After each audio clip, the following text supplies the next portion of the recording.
Hello बच्चों, क्या हालचाल। तो आज हम लोग लाइट का ये चौथा लेक्चर है।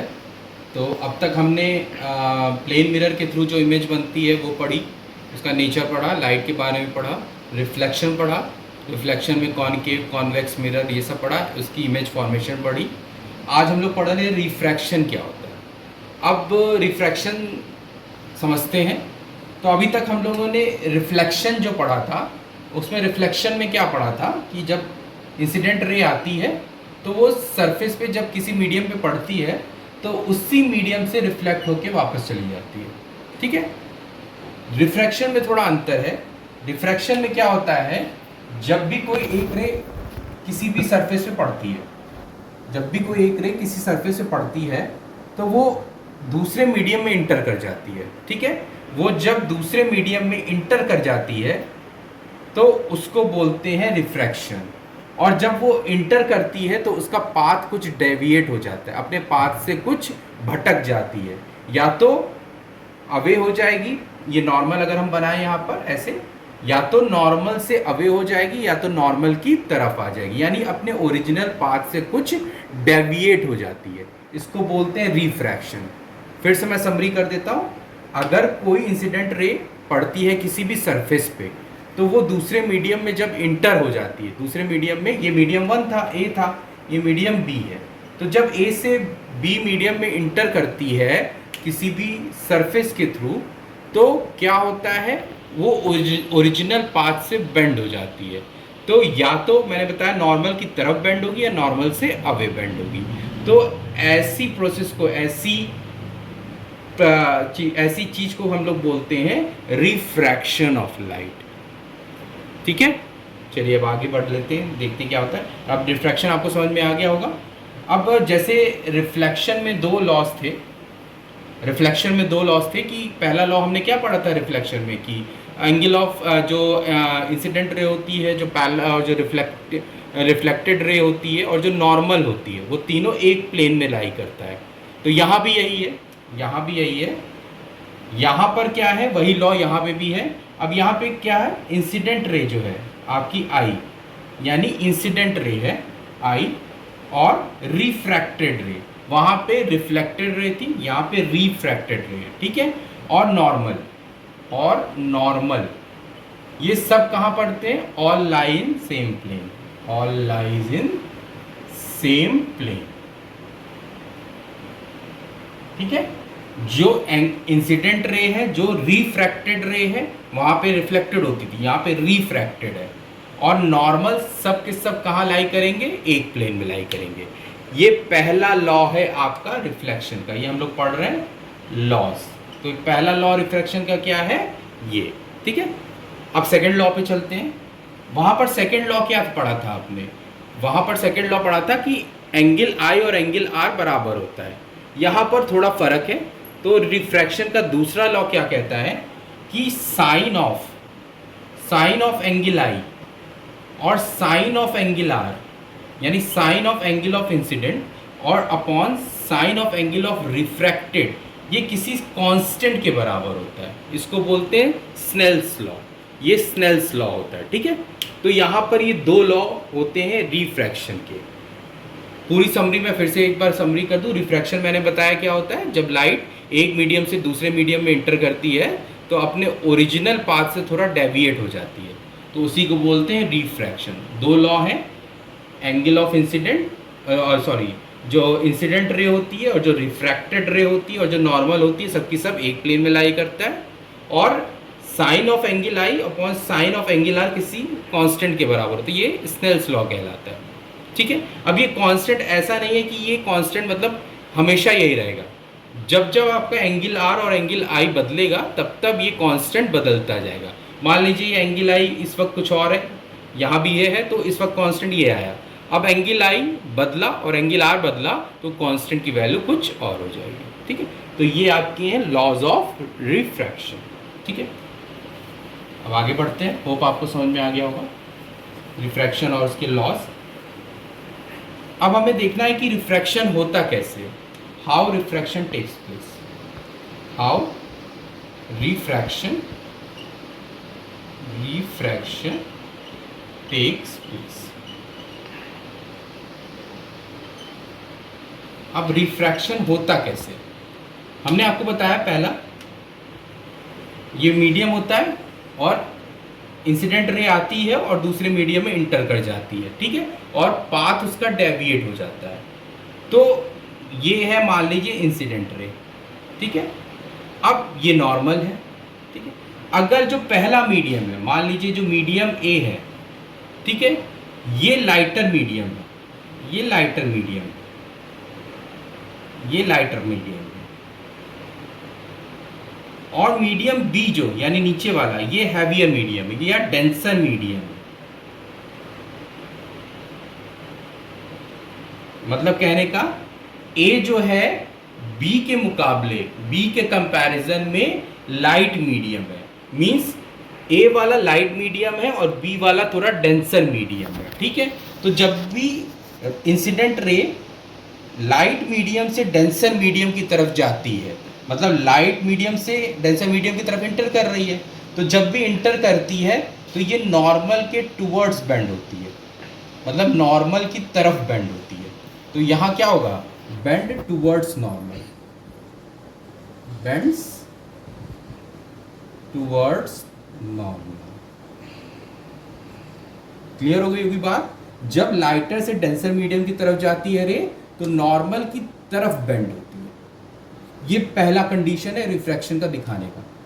सेकंड कंडीशन है, अगर मान लीजिए ये वाला डेंसर मीडियम है, अब ऊपर वाला अगर डेंसर मीडियम है और ये वाला लाइटर मीडियम है,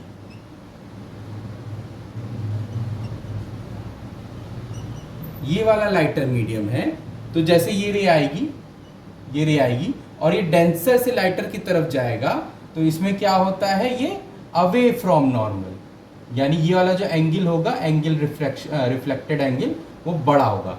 तो जब डेंसर से लाइटर की तरफ जाती है तो नॉर्मल से अवे बेंड होती है।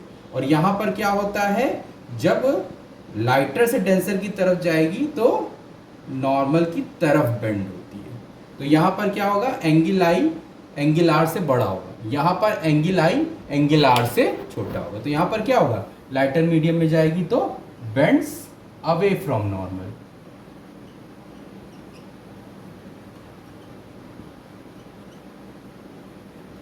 होप आपको समझ में आ गया होगा। जब लाइटर से डेंसर तो टुवर्ड्स नॉर्मल बेंड होती है और डेंसर से लाइटर तो अवे फ्रॉम नॉर्मल बेंड होती है। ये रिफ्रैक्शन जब शो करते हैं तो ये रिफ्रैक्शन होता कैसे, उसका तरीका होता है, ठीक है।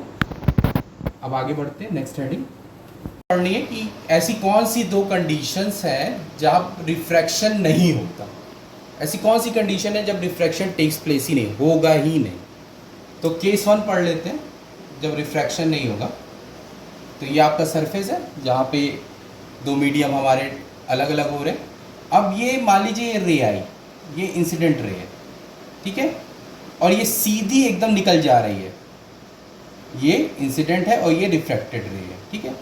ये नॉर्मल पर ही गिर रही है, ये आपका नॉर्मल है, ये आपका नॉर्मल है। तो नॉर्मल, ये आपका नॉर्मल है।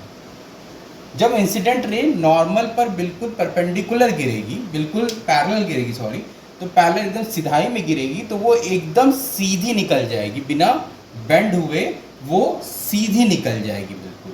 तो इस केस में क्या होता है, रिफ्रैक्शन हमारा नहीं होता। देखिए कहीं भी बेंड हुई है, जैसे आ रही वैसे ही चली गई दूसरे मीडियम में। अब इसको प्रूफ भी कर सकते हैं हम लोग। देखिए क्या हमने पढ़ा है, स्नेल्स लॉ में क्या पढ़ा है, sine i upon sine r, यही पढ़ा है ना, किसी कांस्टेंट के बराबर होता है। अब साइन आई देखिए क्या है, यहाँ पर जब नॉर्मल के बिल्कुल पैरेलल है, नॉर्मल पर ही गिर रही है, तो यहाँ पे साइन आई क्या होगा, 0।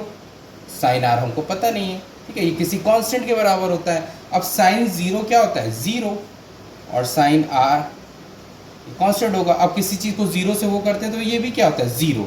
इसका मतलब अगर यहाँ ले जाए इसको तो साइन आर भी क्या होगा आपका, 0 के बराबर होगा। इसका मतलब क्या हुआ, जो एंगल ऑफ रिफ्रैक्शन है वो भी क्या होगा, 0।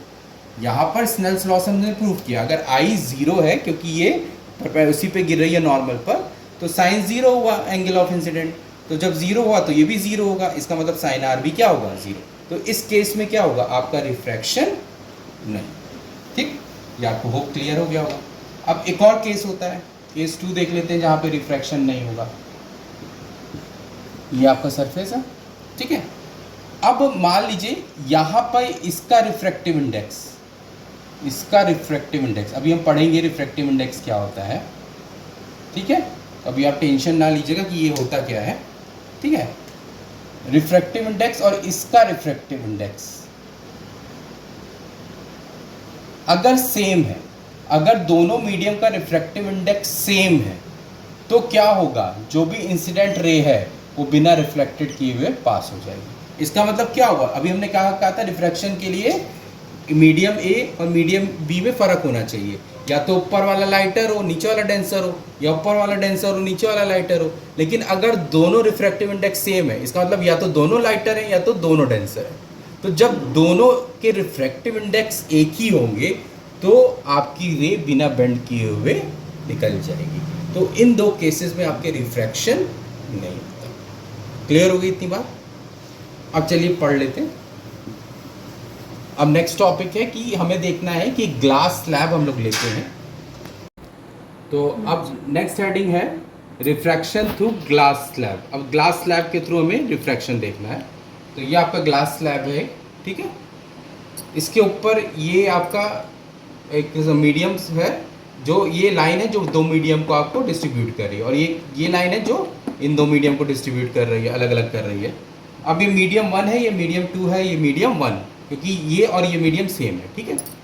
अब क्या है, ये वाला जो है ये मीडियम हम लोग पहला मान लेते हैं एयर है, ठीक है। और दूसरा कोई और भी मीडियम होगा, ये ग्लास वाला मीडियम है, ग्लास है, ठीक है।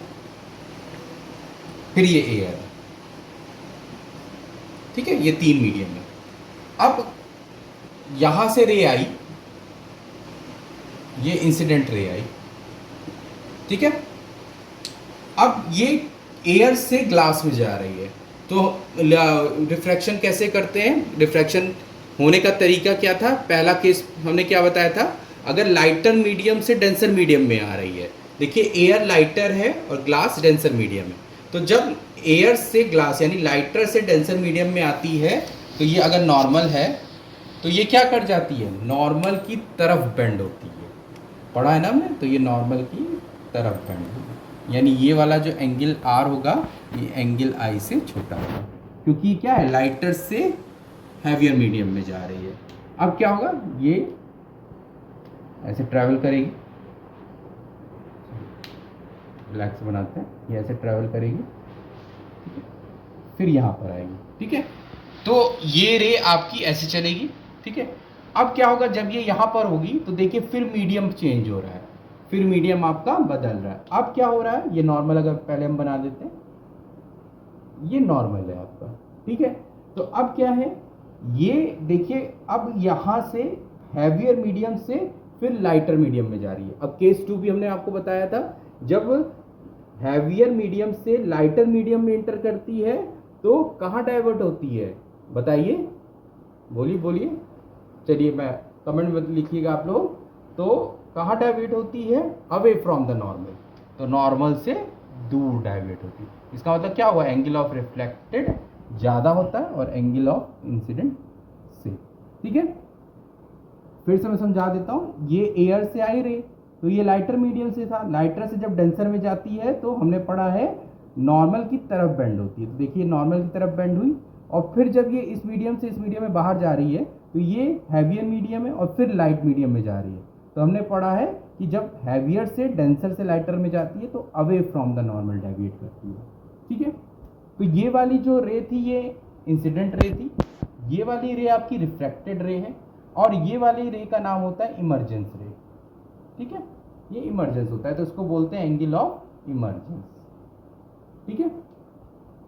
अब अगर हम देखें तो इसका ओरिजिनल पाथ क्या था आपका, इसका ओरिजिनल पाथ देखिए ये था, ओरिजिनल पाथ इसका ये था, और ये डेविएट होके देखिए यहाँ पर आ गए, ठीक है। डेविएट होके हम इसको थोड़ा और अच्छे से बना देते हैं, ये डेविएट होके देखिए यहाँ आ गए, ठीक। ये तो क्या हुआ, ओरिजिनल पाथ इसका ये था और डेविएट होके देखिए ये इस पाथ से आपको जा रही है, ठीक है। तो ओरिजिनल पाथ और जो जहाँ पे इसको जाना चाहिए था सीधे निकलने वाला, और जहाँ से ये जा रही है उसके बीच में जो डिफरेंस होता है, जैसे ये जो डिफरेंस है परपेंडिकुलर, ये एक आपका गैप बना, ये ओरिजिनल पाथ मतलब अगर कहीं भी रिफ्रैक्शन नहीं होता तो ये सीधे निकल जाती है इस पाथ पे, लेकिन ओरिजिनल पाथ जो ये फॉलो कर रही है रिफ्रैक्शन के बाद ये है, तो इन दोनों में देखिए गैप है, तो ये जो परपेंडिकुलर डिस्टेंस जो गैप होता है इसको बोलते हैं लेटरल शिफ्ट, इसको बोलते हैं लेटरल शिफ्ट। ठीक है, तो ये आपका था रिफ्रैक्शन टू ग्लास स्लैब, ये आता है आपके बोर्ड में, तो आपको ये डायग्राम बनाना है और पूरा इसके बारे में आपको लिखना पड़ेगा। ठीक है, होप आप क्लियर हो गया, कोई बहुत टफ नहीं है। ठीक है, चलिए ये अब रिफ्रैक्शन आपको होप समझ में आ गया होगा अच्छी तरीके से। अब हमने वहां पे एक टॉपिक आ रहा था, रिफ्रैक्टिव इंडेक्स क्या होता है। ठीक है, रिफ्रैक्टिव इंडेक्स क्या होता है। ठीक है, अब रिफ्रैक्टिव इंडेक्स क्या होता है, इसका नोटेशन होता है म्यू से। ठीक है, इसको हम लोग म्यू से नोटेट करते हैं। ठीक है, अब रिफ्रैक्टिव इंडेक्स का मतलब क्या होता है कि जब भी लाइट एक मीडियम से दूसरी मीडियम में रिफ्रैक्ट करती है तो बेंड होती है। वो बेंड किसकी वजह से होती है, क्योंकि दोनों मीडियम का जो रिफ्रैक्टिव इंडेक्स होता है वो अलग अलग होता है। ठीक है, दोनों मीडियम का रिफ्रैक्टिव इंडेक्स अलग अलग होता है। इसी रिफ्रैक्टिव इंडेक्स के अंतर की वजह से हमारा क्या होता है, जो भी लाइट होती है वो बेंड करती है। ठीक है, अब इस रिफ्रैक्टिव इंडेक्स का नोटेशन क्या होता है, एन से। ठीक है, अब इसको करते क्या नोटेशन, जैसे मान लीजिए ये है आपका सरफेस, ये मीडियम 1 है, मीडियम 1 है और ये मीडियम 2 है। ठीक है, अब इसका नोटेशन क्या होता है, medium refractive index of mediums 2 with respect to refractive index of medium 1, इसको ऐसे लिखा जाता है। ठीक है, रिफ्रैक्टिव इंडेक्स ऑफ मीडियम 2 मतलब लाइट जहां से आ रही है और जिसमें जा रही है, लाइट जहां से आ रही है और जिसमें जा रही है। ठीक है, तो उसको लिखते हैं हम लोग रिफ्रैक्टिव इंडेक्स ऑफ मीडियम 2 जिसमें जा रही है विद रिस्पेक्ट टू मीडियम 1, इसको लिखने का तरीका ये होता है। अब इसका फॉर्मूला क्या होता है, velocity of light, velocity of light in medium 1। ठीक है, अब यहां पर इसको तो ऐसे शो किया जाता है कि refractive index of medium 2 with respect to medium 1, लेकिन जब फॉर्मूला हम लोग लिखेंगे तो वहां लिखेंगे velocity of light in medium 1 upon velocity of light in medium 2।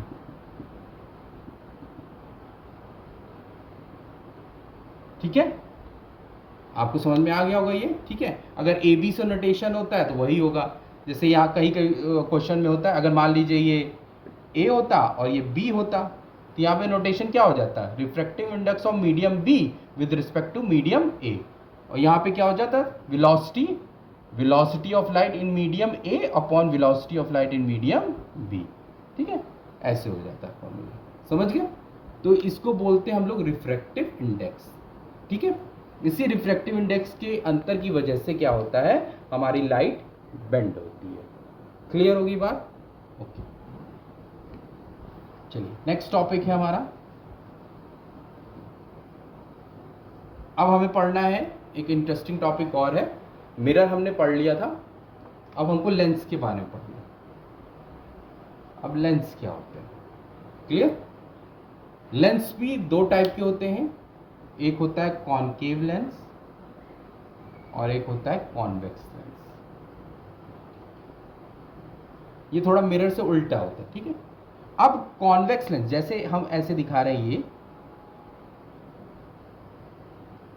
ठीक है, जो इस टाइप का लेंस होता है, ऊपर और ऊपर पतला, ऊपर और नीचे पतला और बीच में मोटा होता है, उसको बोलते हैं कॉन्वेक्स लेंस, वो बोलते हैं कॉन्वेक्स लेंस। और जो ऊपर और ऊपर नीचे मोटा होता है, बीच में पतला होता है, ऐसे करके देखिए, ऊपर मोटा है, नीचे मोटा और बीच में पतला है, उसको बोलते हैं कॉनकेव लेंस।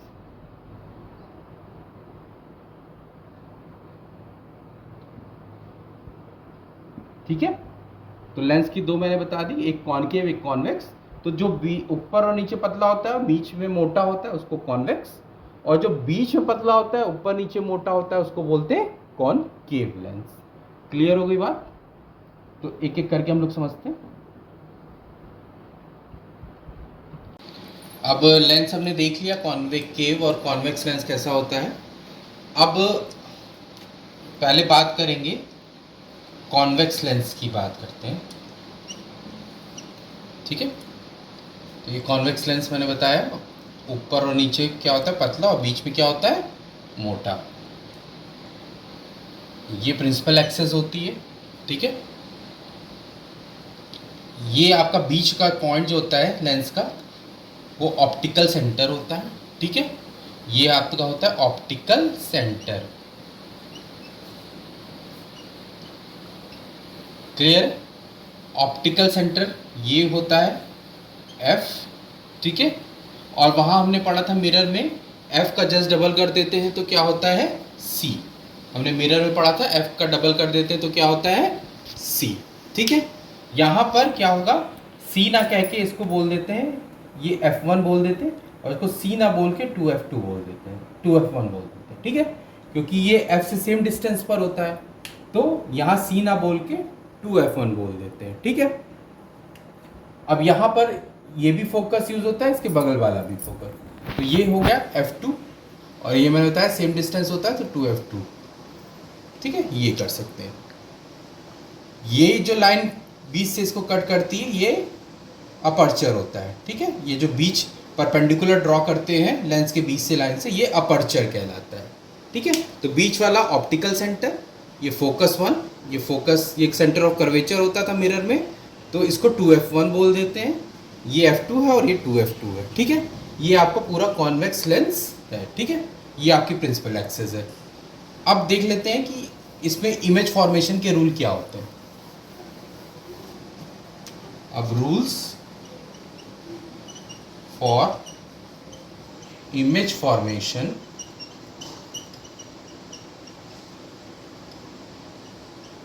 इन कॉन्वेक्स लेंस।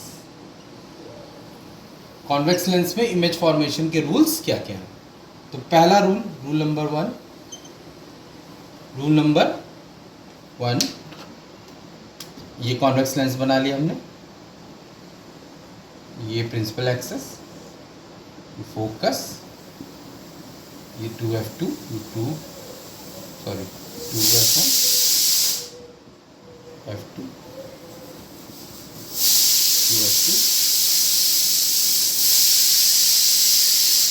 2F2 है ये, ठीक है। तो अब पहला रूल क्या बोलता है, पहला रूल क्या कहता है कि अगर प्रिंसिपल एक्सिस के पैरेलल है, कोई रे प्रिंसिपल एक्सिस के पैरेलल है, ठीक है, वहां पे आप क्या करते थे, मिरर में, मिरर के पास लाके बेंड कराते थे, यहां पर इसके बीच तक लाएगा, मिडिल तक, ठीक है, मिडिल पे लाके बैंड करेगा, बैंड होगा। तो अगर ये प्रिंसिपल एक्सिस से पैरेलल है तो ये कहां से पास होगी, इस वाले फोकस से। कहां से पास होगी, इस वाले फोकस से। अब वहां ये मिरर की तरह थोड़ी ना है कि यहाँ टकरा के वापस रिफ्लेक्ट हो जाती है और इस फोकस से पास करती है। ये तो लेंस है ना, लेंस में तो रे क्या होती है, आर पार निकल जाती है, मिरर में रिफ्लेक्ट होती है ना, यहाँ क्या होती है, आर पार निकल जाती है। तो ये वाला कौन सा फोकस यूज करेगा, ये वाला फोकस यूज करेगा। तो अगर ये पैरेलल है प्रिंसिपल एक्सिस के, तो ये कहाँ से निकल जाती है, फोकस से। ये है रूल नंबर 1, ठीक है। अब रूल नंबर 2 देखते हैं।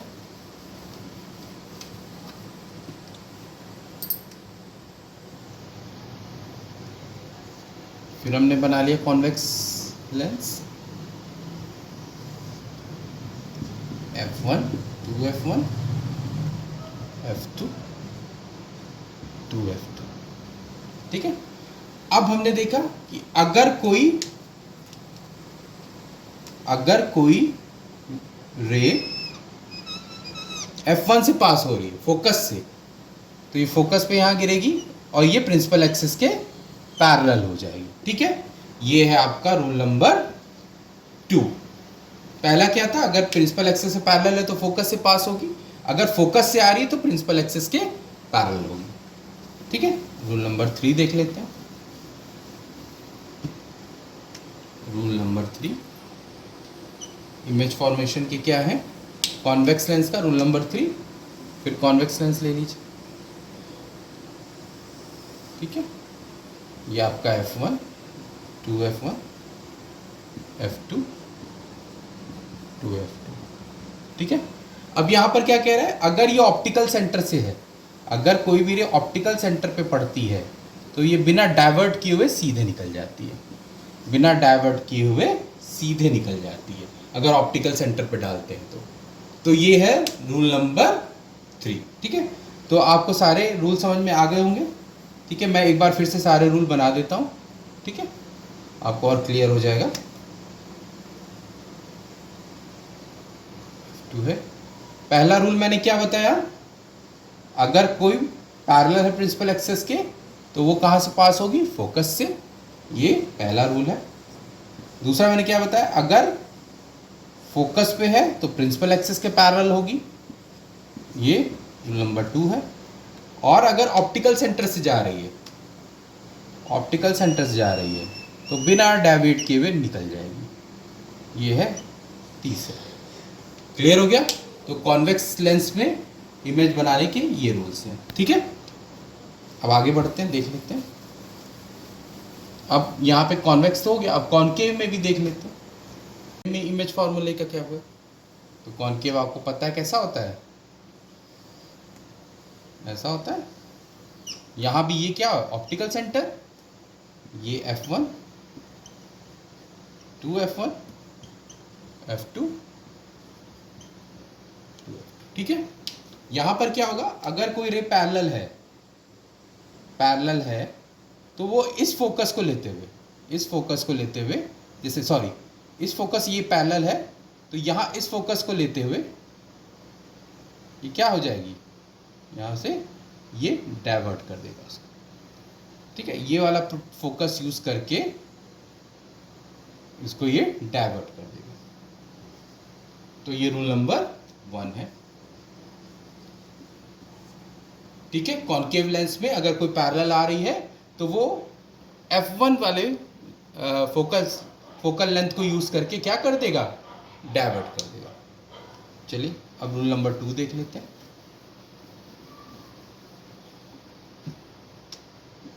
रूल नंबर 2 क्या कहता है, कॉन्केव लेंस का। देखिए concave lens, optical centre F1, 2F1, F2 and 2F2, ठीक है।